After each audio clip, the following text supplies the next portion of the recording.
hëna e plot që ndodh të shtunën? Të shtunën, po, në peshore. Po, është në peshore dhe për shembull më tregot 3 gjëra që duhen bërë ditën e shtunë. Meqenëse është hëna e plot dhe themi hym në një shtëpi të re apo fillojmë diçka tjetër.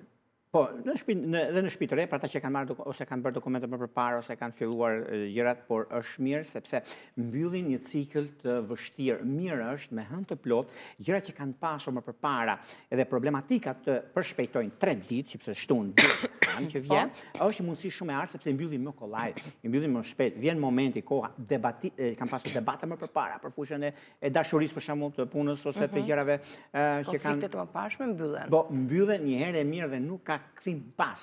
Dhe u jepet një mundësi plus, sepse ndërhyn edhe Mërkuri që nga qenë retrograd për arsye shumë të mëdha, por tani Mërkur Saturn dhe hëna e plot bën që të ecin përpara në gjëra të rëndësishme, edhe pse kanë pasur debate, probleme, i zgjidhin pikërisht në këtë javë. Që do të na lër javës tjetër për të treguar. Do të pastrojë gjithçka sepse është koha më ideale.